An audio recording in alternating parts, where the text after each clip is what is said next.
Welcome, everyone. We're joined today by two guests, Tristan Ahtone and Alleen Brown. Both are returning guests to this podcast. We're excited to have you both on here. This is about a topic we've been covering lately. We had a previous episode with the Water Protector Legal Collective's executive director, Nathalie Segovia, on the counterinsurgency tactic or the lawfare tactics employed by energy transfer partners to go after Greenpeace. You can check out that podcast in our podcast library or our YouTube page to check out more from that. But we're kind of doing a little bit different sort of approach. We're going to delve a little bit deeper into this story, covering it from the perspective of two journalists that I have the privilege of calling friends and colleagues every now and then.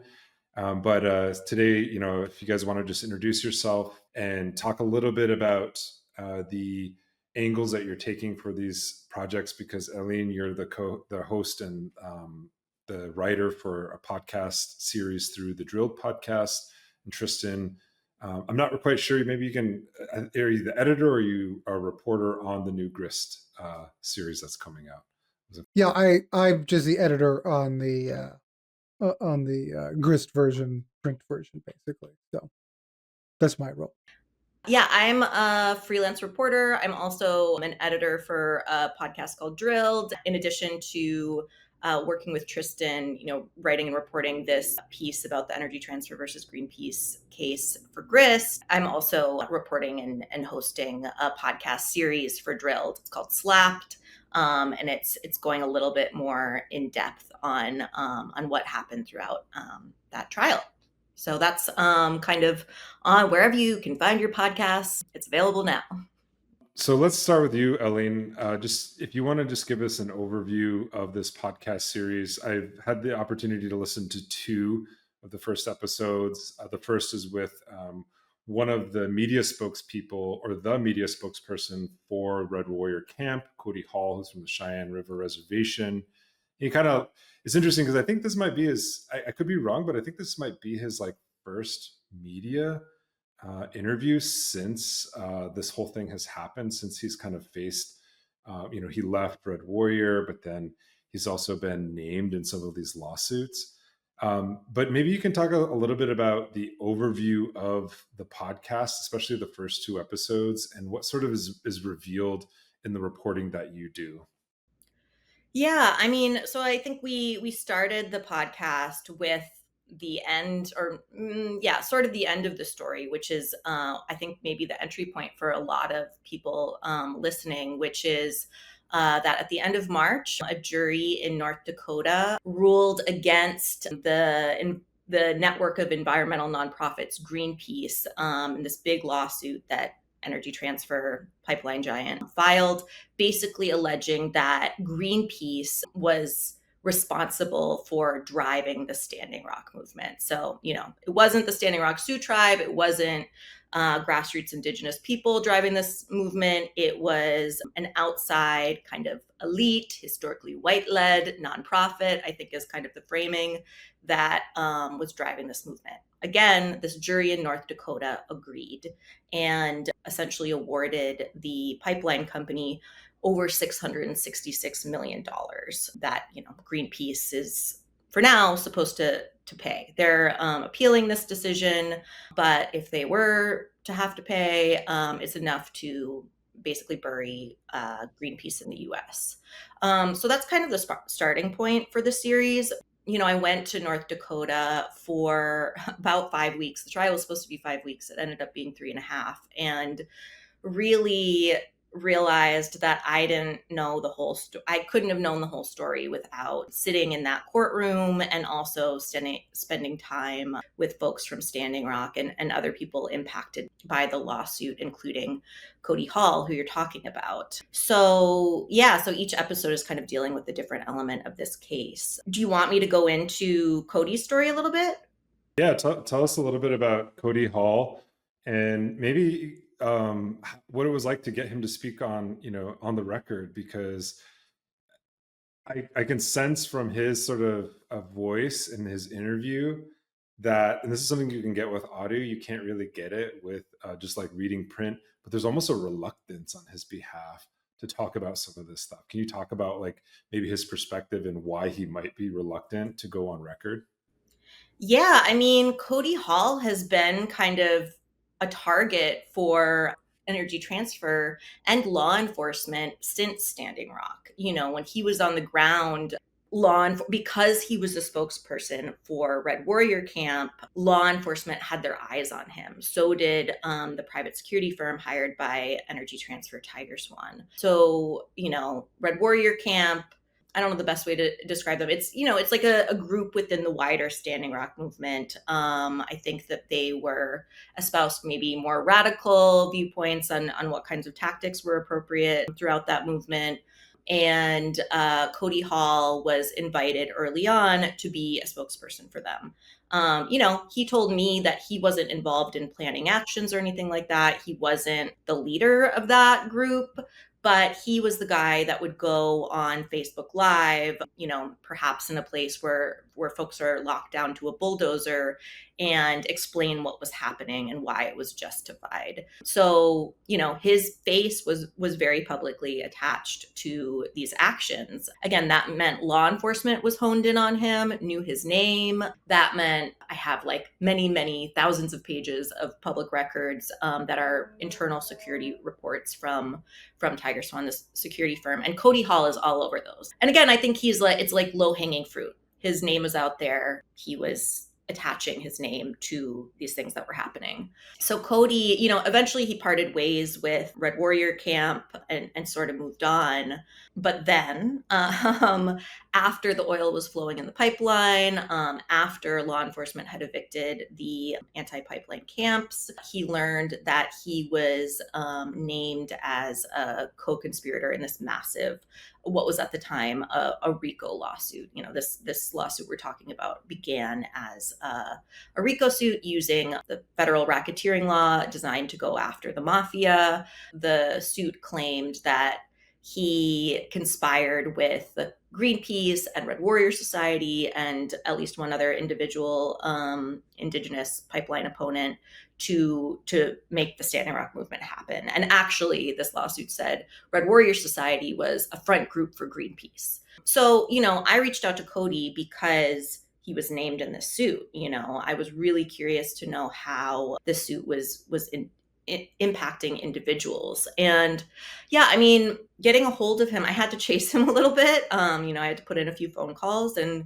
we had a couple long conversations before we went on record, just kind of getting comfortable. I think and you know, my sense of Cody was that there was a combination of like anxiety about sharing his experiences, but also he'd been like holding this close for a really long time. And, you know, again, he'd had this lawsuit hanging over his head for, by the time we got in touch, I think it was close to 7 years. And just kind of like living with that anxiety. The funny thing about it is that, you know, when you get sued, the person suing you has to serve you. You know, they have to like let you know you're being sued and kind of invite, I don't know if this is the right way to think about it, but sort of invite you to defend yourself in court. Cody never got served. You know, all kinds of people got subpoenas as part of this lawsuit. All kinds of people were sort of like drawn into this. But Cody and the other individual co-defendant, Crystal Tubles, they were never served. Red Warrior Society, not really even an organization. I don't know how you would serve that group, but also, you know, was there in name, but not really, you know, in a tangible way. So he was like waiting all these years for something to happen, and it never did. So I think he, you know, and he was chosen to be spokesperson for Red Warrior because he's a good storyteller and he has a strong sense of, I guess, like justice. So he was stressed out about telling his story, but he also really wanted to. And, you know, we can get into it more if you want, but the story ended up being a little more complicated than I expected. Yeah. Pause for a second. Yeah. Like at some point he's like, I think he's like waiting to get served these papers. And I think he even calls somebody, if I remember correctly. It's like, here's, I'm right here. Like serve me. So was this still sort of hanging over his head as something that is kind of outstanding? I mean, I think you never know what could happen, but up until the day I talked to him the Friday before the trial started on Monday, and he was like, I don't know, maybe something's still going to happen. And, it never did. The trial moved forward without him. Really, it just ended up being Greenpeace or, a few different Greenpeace organizations. I think, there's an appeal process. So again, something could happen. I don't think it's weighing as intensely as it once was. And yeah, but he feels like he's been kind of smeared and unjustly, like this thing happened to him. He had to deal with this for all these years. And there doesn't seem to be recourse for him, having been essentially labeled as like part of a criminal part of this like illegal conspiracy and maybe even involved in eco-terrorism. Like he doesn't really have a means to, besides telling a story, to push back on that. There's what's also really interesting about this reporting is that the kind of idea that Greenpeace is behind all this, he lends sort of legitimacy to the conspiracy as he tells it, as it's being created in real time, saying that there's an individual who picked him up, who gave him a ride, or, several of them, they packed into a vehicle from the Morton County courthouse, driving back to the camps, I'm assuming. And after they arrive back, there's this kind of alleged scenario in which this individual who was vetted and was a quote unquote trusted source tries to hand $200,000 in cash to him and saying it's like a gift from Greenpeace. But when I heard you say that, and then you kind of clarify, like, I can't imagine what $200,000. I actually Googled it. I was like, what is $200,000 in cash? Yeah, like that's more than he sa's it's an envelope, but that's actually, I don't know. Maybe that check. Yeah, good luck cashing that check. but you later find out that there was this instance in which I think it's a private security person, from Tiger Swan, has an encounter or is reporting on an encounter as such. And so, yeah, I just have like a kind of a question about like, as a reporter, it's one thing to listen to people's stories, and it's not that you like disbelieve them, but you actually have to like prove in some ways to back these things up. And it's like, what was the process of doing that? You had this archive of internal Tiger Swan documents, but what was your sort of conclusion at the end of this? I mean, because it is a pretty wild story, but as the story kind of progresses, it kind of becomes a little bit believable because of the lawsuit that then comes down. Yeah, when he first told me the story, I really didn't know what to think. Like, I was really surprised, and I was like, okay, well, maybe Greenpeace did do this. I don't know. Like, but my first step was, I have this big archive again of private security documents, and so I searched Cody's name and pretty quickly stumbled across this record of that, courthouse protest where Tiger Swan reported that they had, there were folks from security on the ground at that protest, like as embeds, like basically they infiltrated the protest space and were hanging out. And then it states that, one of the security personnel was invited back to camp with Cody Hall. So it's a pretty weird coincidence, if nothing else, that would have happened the same day. So from there, I really did as much as I could possibly do to try to track down who this might have been. I, of course, asked Greenpeace about it. They said that they would never do this. They've been kind of under attack in the past and have been audited. So they said they're really careful about money. They're like, it absolutely was not us. It's like, okay. I reached out to, someone I had spoken to in the past who had worked for Tiger Swan and asked them what they thought about this. And they were essentially like, didn't remember anything like this, but were like, oh, it was probably, essentially we were like, it's probably the feds. because, we know that the FBI had informants operating in these spaces. They were also sending agents in plain clothes on a very regular basis to visit the camps.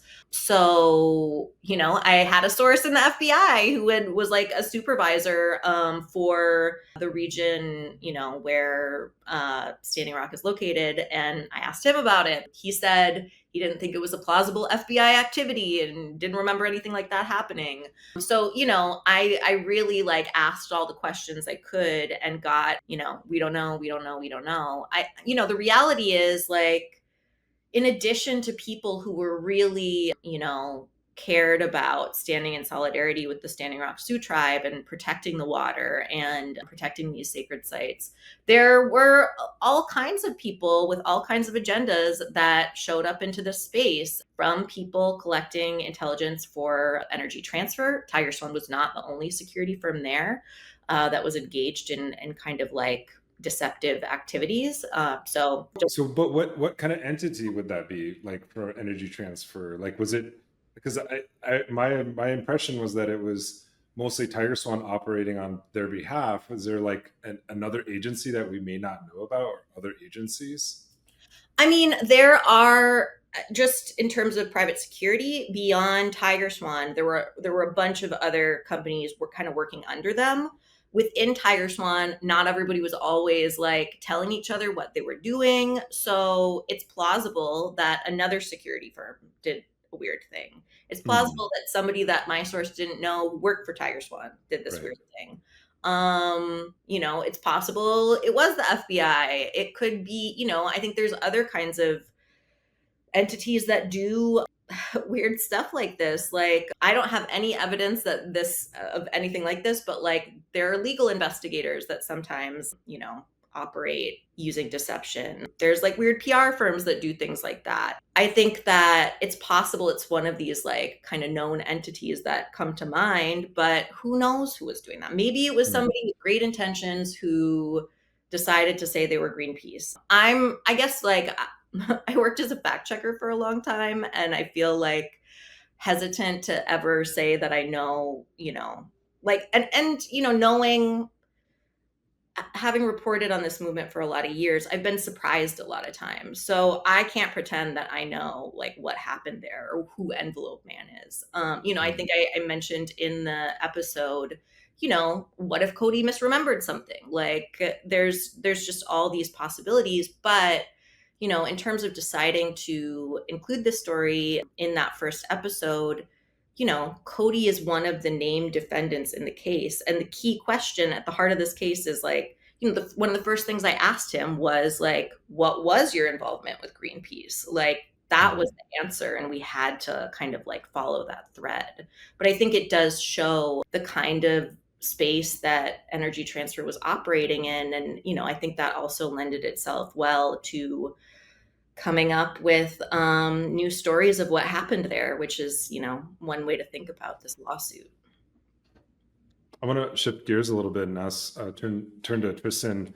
This lawsuit against Greenpeace was well covered in the mainstream press. I mean, there's several New York Times articles, there's a Guardian piece, there's several opinion pieces.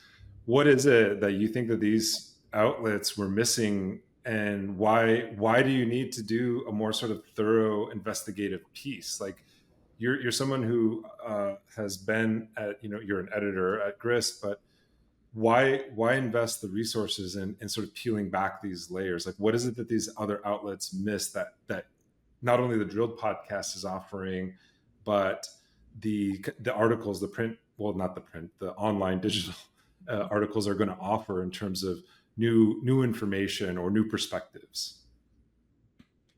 Yeah. I mean, most of the stories that came out about this were pretty much breaking news stories. Here are the numbers. Here's what's alleged. Here's what happened. We got a sense pretty quickly about like the lawsuit, how big it was, etc. So, for basic information, I think it was, they did what they needed to for breaking news. I think for us, there's obviously, as you're hearing in the podcast, and we'll be reading in the longer piece here on Grist, is that there's just a much more complicated story about how we got to those breaking news pieces. So yeah, the 660 million in damages, that's it's a big part of the story, obviously, but I think it's just how we got there is where my interests come in, and I think where I'm most interested in Aleen's reporting is that when looking at how this whole thing unfolded, it's just some really it for me it opens up some really big questions about sort of like the legal system and sort of the like complex questions of like subjectivity, about like morality, about like what actually happened in these spaces. And I think all of us to some degree have some general understanding of what happened at Standing Rock, and to see that our understanding and the sort of collective history that we understand about Standing Rock is actually not what's in the courtroom, I find absolutely fascinating. And I think it's also something that more people need to be aware of, that the way that Alleen has written the story is that it unfolds like like a courtroom drama. Like we are following along with what Energy Transfer's lawyers are saying happened. And from where I sit, it looks to me like they're asking us to remember something different than what we do. So obviously, we have to, as you said at the beginning, we have to look at the evidence, we have to prove it, we have to really like go through what's happening in these situations. But I think Alleen has done an excellent job of just being able to lay out the facts. Here is what the lawyers are saying, and comparing that to, again, what we know or what we thought to know, but we thought we knew was true. And that's an interesting area, I think, for a writer to be working in, and I think important for readers to like spend time with and get a fuller view of this lawsuit, because what's happening in the courtroom is, I mean, it's kind of crazy in my opinion. So, like, in terms of like media literacy, when we see these things too, like I was, full disclosure, people like reporters have called me from these national outlets asking me for my, like asking me questions. Most of what they ask me is like Indian 101 stuff. It's like, who are the Aseti Sakowin? It's like this, Chetty Shakowin. It's like, like that's something you could answer with Google. Like, first of all, you don't need to call me to like have that. Chat GPT can actually answer that question for you, and actually probably write that story for you, sadly. But, but like maybe they did. I swear I've seen some stories that look a little too familiar, like Chat. Wow, shots fired. Yeah, there's a lot of stuff on Substack. You should just call it. It's a Chat GPT has done a lot of work there. Anyways, but what I find fascinating is that even people who might be like sympathetic with the tribe, or even with Standing Rock, with or even with Greenpeace, it's almost like the Energy Transfers is presenting a narrative, right? And I'm a historian, so I look at like kind of some famous cases, around like activist movements, indigenous movements, and both sides are constructing narratives, right? They're constructing narratives, they're choosing leaders, for better or worse. Like we can look at like the AIM trials as an example. After Wounded Knee, they chose the lawyers, and the defense lawyers chose the leaders. Maybe there was some legitimacy to their leadership within the organization, but they also chose leaders to present to the public, to craft a narrative. And I've gone through some of their files, because they went and interviewed some not so well-known people, but they don't get remembered. The history is written by the people who become the sort of faces and the identified leaders. And in this case, in reading the documents and reading how it's portrayed in the media, even seeing sympathetic folks who are saying that this is an assault on the environmental movement, this is an assault on indigenous movements, kind of tend to repeat or reproduce the basic narrative structure of what Energy Transfers is arguing, is that Greenpeace is this sort of vanguard of Indigenous, justice, and we have to defend it, or like that Greenpeace, is being attacked for its like visible role at Standing Rock, when in fact, looking at the documents and the facts on the ground, that really wasn't the case. So how do we, as people who read the media, become more literate in like reading this story for what it is? Is there, this is kind of a big conceptual question, but I see your work, Tristan, and like sometimes you take on things that like frankly are quite boring to a lot of people in terms of the large data sets, you see, like, no offense. That's but cool. It's like, No, you tell me about it and I'm like, well, where's the story, man? And then you come up with this kind of like banger story, that through line, through it. And I feel like that's what Alleen is doing with this, with Cody Hall, and the sort of story of all the people, all the different parties that are impacted within it, without sort of centering the kind of the narrative of energy transfers lawyers, and like sort of normalizing the so-called leadership of Greenpeace in this. So where's our how do we do this as people who want to be more media literate and looking at things like this? Geez, man. Like, okay. I like kind of answered my own question, but also that was kind of big one. Well, I mean, yeah, I a lot of the time, I think it's obviously like nowadays, if you're going to be a news consumer, you've really got to be looking at a number of different like places. So for me, for instance, like my media diet is, usually when I'm, like up and moving around in the morning, is that I am going through all of the major media outlets, right? I'm seeing all the same stories that they're reporting, and I'm seeing the different angles that are sort of happening there.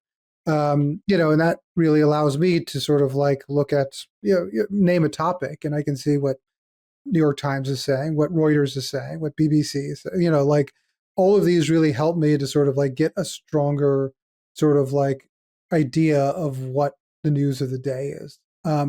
The issue I think that you're describing here is that when it comes to media literacy around covering Indian country or Indigenous affairs generally, is that there aren't a lot of places to go to for this work. I mean, even for us at Grist, we're not a breaking news organization, so we're getting to the story, like up to 48 hours later, if not longer sometimes, so that we have time to think about it, analyze it, make sense of it, and try to bring something new to the story. So in the absence of basically having any competent Indigenous affairs desks at any of these major news outlets, I think the trick here is consuming about as much as you can, starting to put that diet together so you can get a sense of what's going on at a newsroom, as well as what's happening on Blue Sky or Twitter or Instagram, to sort of start getting some sense of stuff. But this requires work, and this is, I think, one of the big issues that we continue to see in sort of fracturing media landscape and sort of an information warfare that I think our industry is in at the moment, is that like if you want to be informed, you need to read a lot of stuff. And I think Instagram, for instance, is a great place to get a lot of information. But almost any time I see somebody post something on there or any place else, I have to go check it. Like, oh, did that really happen? Okay, a variation on that happened, kind of a thing. But you have to put in the work, and that is a big ask for people to do, I think. Yeah, this is kind of a follow-up question, and feel free to chime in, Alleen, because this is kind of for both of you. Like Standing Rock was the moment for that change to happen, especially when it comes to Indigenous issues and Indigenous affairs, because there were so many mainstream outlets on the ground that just simply got it wrong over and over again. And it seems like this is the moment to get it right, like because there's still material stakes, it's financial stakes, but also at stake, it's probably the first. What do they say? The first victim is like the story or history or the truth or something like that. I don't believe in that idealistic crap, but I think it's a little bit more complicated than that. But still, the story is important. And you would have thought after Standing Rock that there would be an attempt to like foreground these issues. And I think what you're telling me, Tristan, and just following the work that you've done, but then also also just really being taken by what Alleen has continued to do and show that there's so much that has yet to be told about this particular moment and other moments.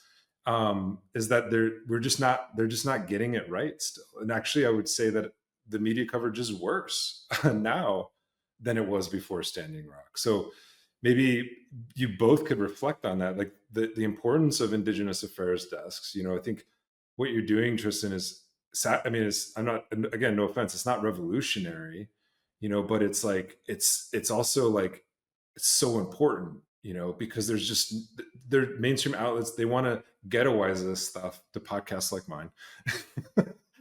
They want to tap our resources. They actually, this is the truth. Legacy media outlets have called me and said, I watched your podcast, and now they're doing a story, but we're not going to quote you, you know, because you're too far on the fringe or something like that.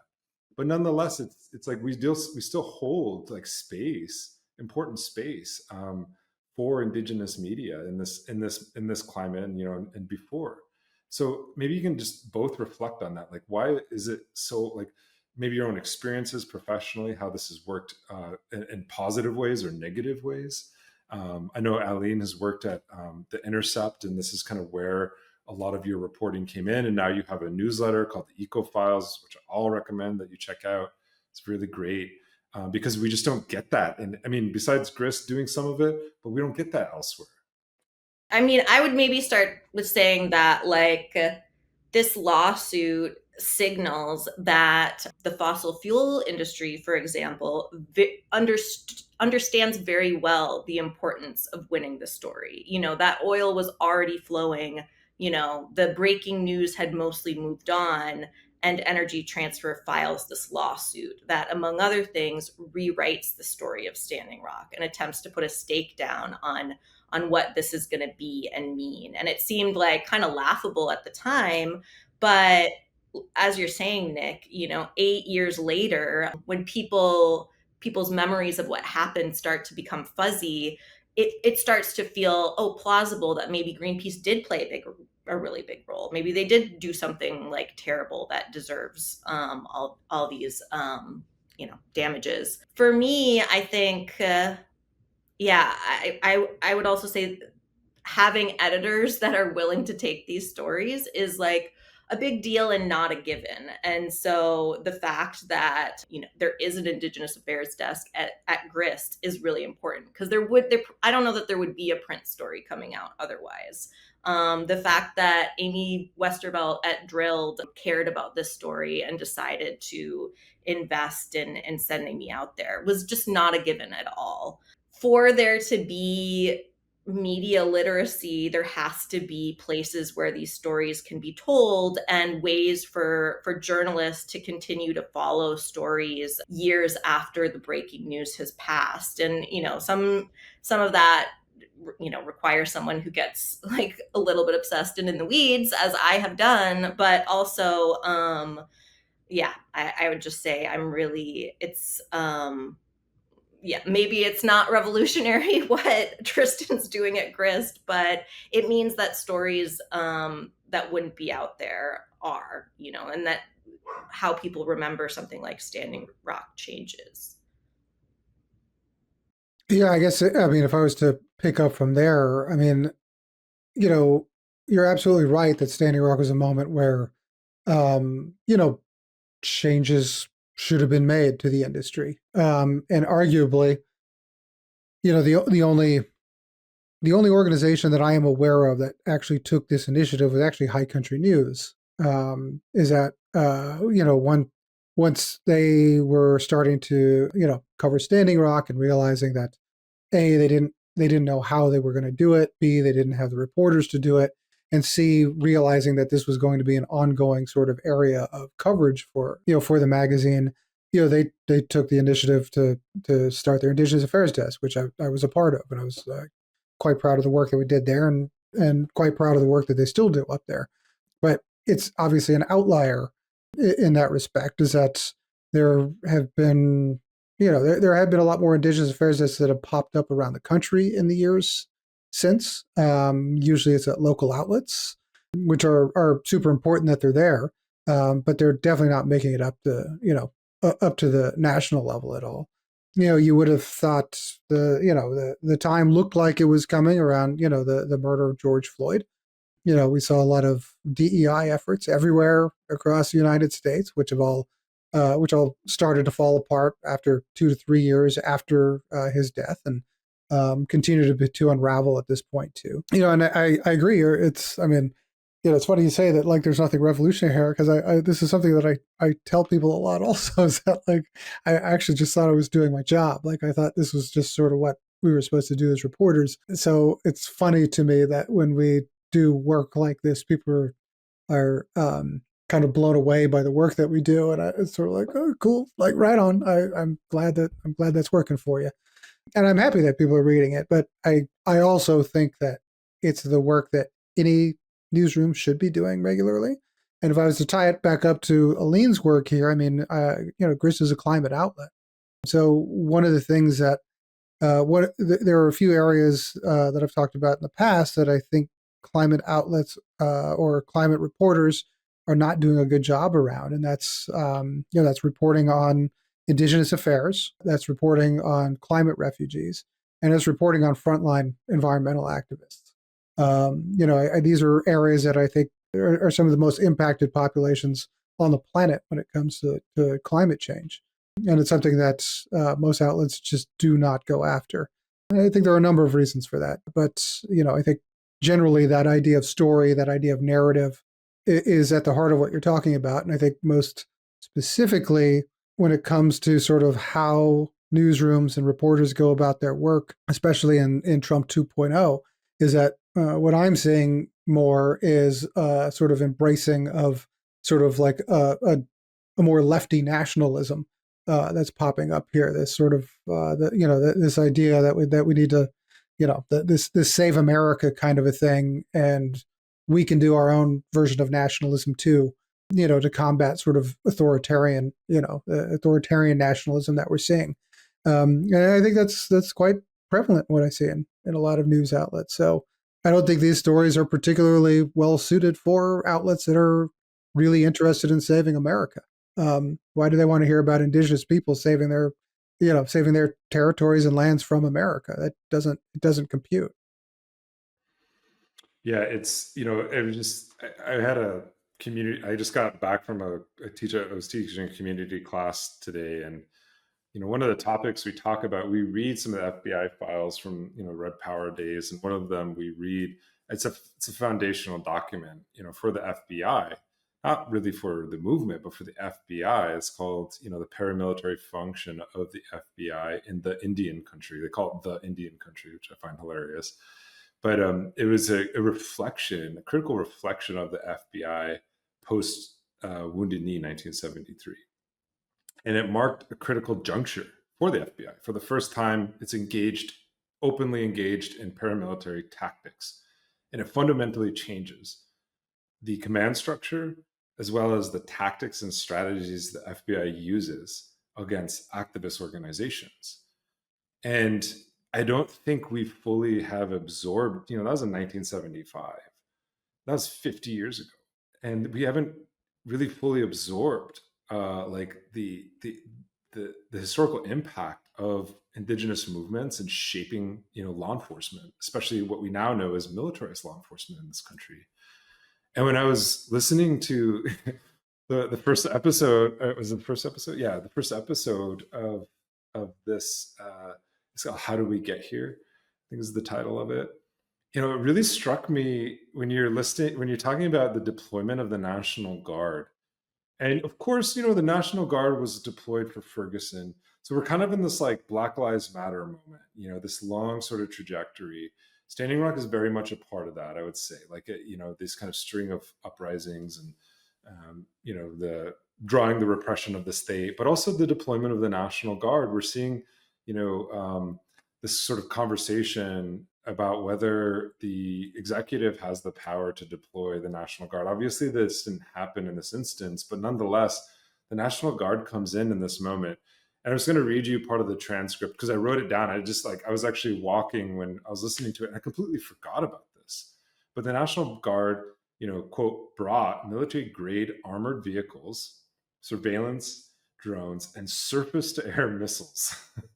And people forget that. Like, this is Standing Rock. This is against native people. This is against water protectors. Like, I was there, and I would say like 99.999% of our time was either sitting around doing ceremonial stuff, listening to somebody talk, and like very few of that time was actually engaged in some kind of like what we might consider protest activity.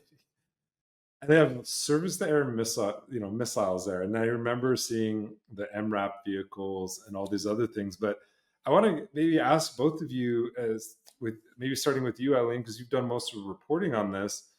There's also an element, and maybe you can add to this, of like how private security is sort of different in this moment, where you do see them working with federal and state law enforcement, but it's also they have more of a presence and more of a leadership role. And how has that really changed policing, especially in this particular moment? There's a lot of focus on federal and state law enforcement and cracking down on what's happening now, but I haven't really seen a conversation about the role of private security firms in this particular moment. I know that they're doing stuff, but yeah, I don't know if I have a super clear answer about how private security firms are working with law enforcement right now. But I think one thing that is on my mind, and not to shift the conversation too much, but is that a lot of the things, at Standing Rock, we saw Tiger Swan, we saw this like war on terror mercenary security firm working so closely with law enforcement on the ground. So there was like this public-private partnership, but a lot of the tactics that I've, reported on that were used against the Standing Rock movement were advanced by the private company, by Energy Transfer. One thing that feels different now is that you have more people in public positions, like public officials, taking on the tactics that were advanced by a private company at that time. So, I tracked this a little bit with Enbridge Line 3 pipeline protests as well. You saw strategies kind of evolve where at Standing Rock, you saw a really close collaboration between law enforcement and private security. During the Enbridge Line 3 protests, Enbridge basically signed a contract. There was something that was in their permit that said that there was going to be an escrow account where the pipeline company covered law enforcement expenses directly. So I think you see these things kind of evolve and change depending on what's happening. Right now, sorry, I'm bouncing around a little bit, but during Standing Rock, my understanding is that the FBI or certain people within the FBI really were interested in following the money and doing the kind of, I guess, private investigation that Energy Transfer did that, ended up with this Greenpeace lawsuit. The FBI was really interested in following the money, but there was pushback at the federal level against investing resources on that. Like, those guardrails no longer exist. So we're hearing, I saw one report that the FBI is investigating protest funding, around the anti-ICE protests, especially in LA. Senator Josh Hawley from Missouri launched this investigation into organizations, accused of funding protests in LA, including this immigrant organization that's, pretty well known and established in LA. Like, it's a similar thing that you saw with the Energy Transfer lawsuit against Greenpeace, except it's being taken on, trying to frame this really wide-ranging movement as something that was driven by a couple sort of establishment nonprofit type organizations. That's being taken on by people who are in public political positions. Kristi Noem is talking about how the IRS is going to look into protest funding. So that one, I'm really thinking about the way that these private efforts have an opportunity to be advanced by public offices now. Maybe what if the DOJ was the one filing a suit like the Greenpeace suit, or charges like what's in the Greenpeace suit? Yeah, I would just add that to your question about, what is happening with with these relationships, private, public, government, etc. Frankly, I just don't know, which is why really need reporters like Alleen to like report the stuff out, because I just don't know what's happening in this space until lawsuits like this pop up, or we start seeing sort of like the edges of it around the anti-ICE protests or other things going on. Like, we know it's out there, we just don't know the extent of it. We don't know the infrastructure. I think that underpins the entire sort of thing. It's something that I think everybody needs to know about, so we understand sort of what climate activists are up against, what Indigenous activists, what anybody who is trying to make any sort of change in their community is up against. I think now is the time to be doing that kind of reporting and hitting it pretty hard. Yeah, and just to get back to this actual court case and the trial, that question is whether these tactics were actually employed, right? And this is actually the argument of Energy Transfer's lawyers, is that it's defamation. I'm going to read the charge sheet or the verdict sheet, to make a statement that Dakota Access used spray and attack dogs on peaceful water protectors and pipeline opponents. That's a quote. Another one is that peaceful, nonviolent encampment on Standing Rock Sioux tribal land in the path of the pipeline and water protectors have been met with extreme violence, such as the use of water cannons, pepper spray, concussion grenades, taser, LRADs, which is long-range acoustic devices, and dogs from local and national law enforcement and Dakota Access partners and their private security. Those are considered, as a result, the verdict of this case was that those are considered defamatory statements that will result in monetary damages that now Greenpeace has to pay. It also sets a precedent. So repeating that now, again, like, this is about setting the narrative, saying that these tactics and things, didn't happen.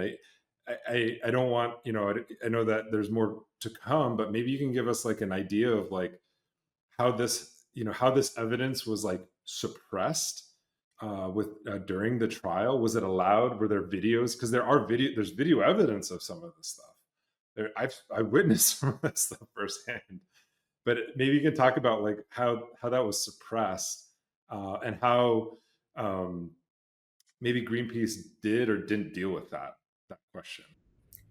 Yeah, I mean, you know what? I think Greenpeace realized the bad situation for them that the jury represented maybe better than I did. I mean, definitely better than I did. Energy Transfer's a large proportion of Energy Transfer's key witnesses were law enforcement officers. They understood, and I think Greenpeace understood quite well, that this is a very pro law enforcement community. A lot of the people who were going to, there was at least one person on the jury who had a family member who's on the front lines, standing on the other side of the front line from the water protectors, and those people, the law enforcement officers on the stand, just sort of repeated this idea that it was the water protectors, the protesters that were violent, not them. Anything that they did was measured and justified. And I think Energy Transfer knew that they had an audience that was ready to hear that. So, I don't know that there were any videos of law enforcement violence shown in the courtroom. And I suspect, I don't know for sure, that was calculated on Greenpeace's part, because I don't know how that would have landed for the jury. I was a little surprised because we all watched just social media. It wasn't hard to like open Twitter or whatever, Facebook, and see incidences of law enforcement violence. These seem like pretty uncontroversial statements. And, even if you were to concede that there were some people throwing things or, that engaged in property destruction, which was framed as violence by some law enforcement officers on the stand. Like, I think it's hard to dispute that the vast majority of people there adhered to principles of nonviolence and were not engaged in those like relatively low level things. Like, I don't think anyone ever proved that there was anybody, that there were like weapons there, like firearms there, besides some like isolated, personal cases, I guess. But I lost my train of thought a little bit. But I guess my point is that that point wasn't hit as hard as I was expecting, and I think it was likely because of the jury. Just a follow-up question for both of you. Thinking about this case, it was reported in other outlets that Energy Transfer's partners had actually approached the Standing Rock Sioux tribe to negotiate sort of an end to this. And can you talk a little bit about, as much as you can, about attempts of Energy Transfers to, because there's that case with Cody Hall, right? And he talks about basically it's almost like a bribe. We don't really know like why he's taking, like what the terms of like taking this money is for. But were there other instances, and maybe you can talk about them, like in which there was a monetary sort of settlement offered, or an attempt? Because we know, like I think in the second episode, you do an excellent job of showing like how the jury pool was, it was drawn from people from Morton County, and they don't have a positive opinion of the pipeline protests. They were primed. They were getting newspapers showing like that were constructing not only like a right-wing conservative narrative, but they were also priming them on like criminalizing the protesters. And in fact, one of the jury's somebody in the jury pool actually comes in with a newspaper in hand. But like that was almost, and they also like bought like, they created like museums, they created all these things. They were pumping money into the communities for this stuff. So can you talk about like maybe how they tried to do that to the other side, so to speak? If there was attempts at that. So you're talking about can you just restate the question? Because so Energy Transfer partner, was there attempts to settle? Because if you want to talk a little bit about the attempts to settle with the tribe, right? There was attempts to basically say like, meet with tribal leadership and say, let's have a backdoor, closed door meeting about this, and like let's settle this on terms that may be favorable, to you. Yeah. One of the most fascinating pieces of testimony throughout the trial was Kelsey Warren's video deposition. Kelsey Warren is the board chairman of Energy Transfer, its largest shareholder, and was CEO at the time that Standing Rock was happening. And so he describes, it kind of seems like he starts telling the story, and I don't know that the lawyers even asked him to tell the story. It's just kind of like happened to flow with his thoughts, I guess. That is what it seemed. But he starts to tell the story of how he met with Standing Rock's chairman at the time, Dave Archambault. They got together, and Kelsey Warren was there to offer him a deal.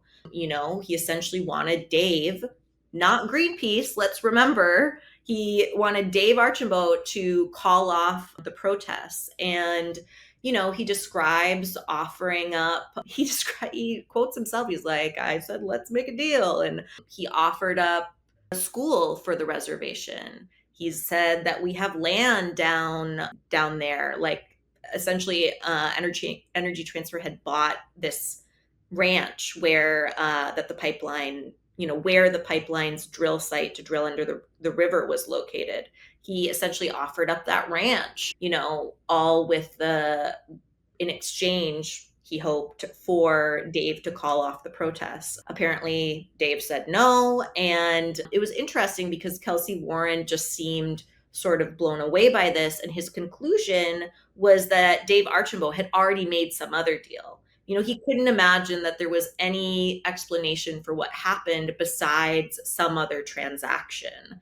And his assumption, which was kind of a curveball, was that Dave had made a deal with Earth Justice, not Greenpeace, Earth Justice, different nonprofit. This was the public interest law firm that was representing the Standing Rock Sioux tribe in their lawsuit against the Army Corps, attempting to get the pipeline shut down, more or less.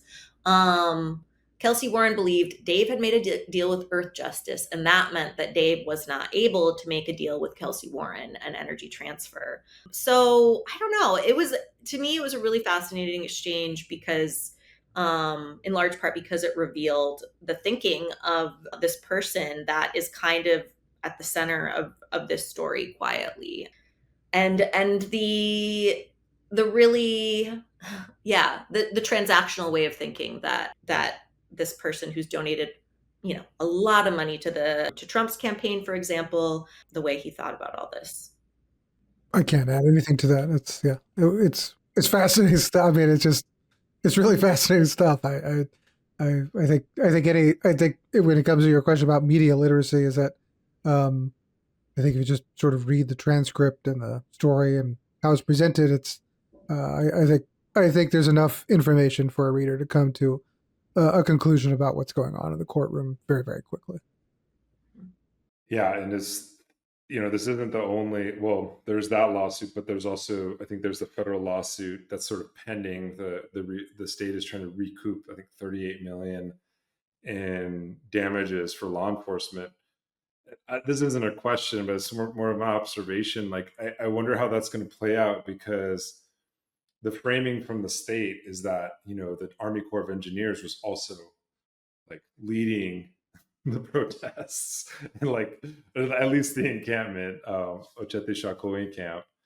And that therefore, the Department of Justice is being sued, and it's their civil rights division. And like, we've seen such a mass exodus of the DOJ civil rights division, in this moment in time. It makes me wonder, so was that the feds just gonna like bow down and like, like lose that case? Because it fits the narrative. It's like, again, it's like, if they are so wedded to this narrative and this is Trump's DOJ, he has to like give one, to the home team, essentially, because it's like the calls, it's the calls coming from inside the house at that point. It's like, you can't, it almost seems like pointless, because it's like, if they fight it in court, they're essentially saying that the narrative that's being put forward by the state of North Dakota is wrong, and that kind of works against this broader narrative. So there's a lot to unpack, and I appreciate you both taking the time to talk to me today. And there's a lot more we can talk about, but we have articles that are coming out. I don't know, Tristan, do you want to talk a little bit about sort of the launch date of those? What can we expect? And then also, Alleen, if you want to maybe talk a little bit about, we're only 2 podcast episodes in, but where the rest of the podcast series is going and where folks can find it. The print version is coming soon. It'll be out before it'll be out before probably before the final episode of Drilled of SLAPP'd drops. It's about as much as I can say right now as we work through it. But but I can say is I'm very happy to be working with Alleen on this. I think it's a really great story. We're trying to give it the treatment that we think it deserves, so that readers can not only hear much more expanded versions in the podcast and hear the actual voices, etc., but also be able to come to Grist and get a slightly different version, so that there's different ways to engage with the story, different forms of curation around it. And we're on episode 2 of the podcast. I think I'm not sure, but maybe by the time this airs, we'll have a 3rd episode out, or we'll be about to. Yeah, we're putting things out roughly every week. We've got some breaks in between, but yeah, we also wanted to get this to folks as quickly as possible. So we're still wrapping up some of those episodes, and but really excited to share what we found. And it's the first audio project that I've done like this, and it's really exciting to be able to share people's voices more directly. And Nick, I have to tell you, if you're talking about the lawsuit I think you're talking about, I'm pretty sure that there was a decision there and North Dakota lost. So yeah, I haven't looked at the decision in a minute, but it's bad news. I don't know if it's bad news. It's news. Yeah. Well, now you don't have to. Now they don't have to read my deposition. Right. I was subpoenaed for that lawsuit. Well, I appreciate you both. Oh, one last final question. So the artwork for the series is actually really cool. So if you look at the podcast, you can find the artwork. It's like I think it's like a star design, and then there's a topographic map, which I'm assuming is near the pipeline area where the encampments were. But it was designed by Digital Navajo, which is a project of Victor Pasquale. So check that out too. It's really cool. But again, thanks to both of you for joining us. Grist.org, follow it. Hopefully within the coming weeks, maybe month, these stories will come out. Also check out the Drilled podcast series SLAPP'd. That's SLAPP apostrophe D. So thank you both for joining us. Thanks for having us. For having us.